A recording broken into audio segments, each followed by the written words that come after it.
जब आए बाहर अपने लिए हेल्दी ऑप्शंस ट्राई करें। ऑप्शन सारे सामने होते हैं, बस आपके अपने पर होता है कि आपने क्या खाना है। हेल्दी लाइफस्टाइल होना चाहिए, हर चीज़ चख सकते हैं लेकिन एक लिमिटेड क्वांटिटी के अंदर। चखने में हर्ज नहीं, लेकिन ऑलवेज वॉच योर कैलोरीज और watch what you are eating. Bakery के आइटम्स, मैदे के आइटम्स, फ्राइड चीज़ें अवॉइड करें और हेल्दी चीज़ें लाएं, हेल्दी ऑप्शंस लें। This I was out for high tea, तो ये ऑप्शन है जो मैंने चूज़ किए, इसलिए मैंने आपसे शेयर किए।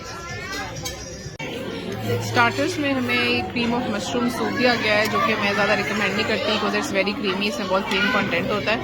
अच्छा चिकन कॉर्न सूप हो, हॉट एंड सावर सूप हो, दैट्स मच मोर रिकमेंडेड। सो ये बस थोड़ा सा ही लेकर आई थिंक टेस्ट करके छोड़ना चाहिए।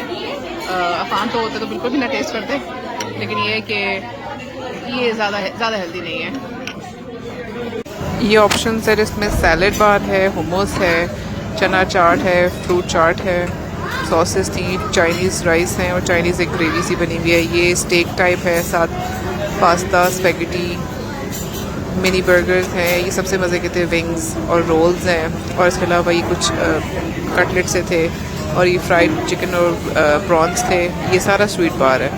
तो हम आए हुए थे हाइटी पर, तो दिस इज़ द ऑप्शन जो मैंने चूज़ किए डालने के लिए। इसमें सैलड है, फ़िश है, फ्रूट चाट है, हनी विंग, बीफ के विंग्स हैं ये वाले, बहुत मज़े के सेसमी सीड लगे हुए हैं। और इसमें वाइट चिकन है, लाइक काइंड ऑफ स्टेक है, और थोड़ा सा सैलड है। मैंने टेस्ट करने के लिए डाला था कि देखती हूँ बच्चे को खिलाने के लायक है कि नहीं, but it was too spicy, तो मैंने कहा यार ये बच्चे नहीं खा सकते। तो दीज आर तो healthy options that you can opt for. आपके सामने ढेर सारे ऑप्शंस होते हैं, लेकिन आपकी अपनी मर्जी होती है कि आपने अपनी प्लेट में डालना क्या है।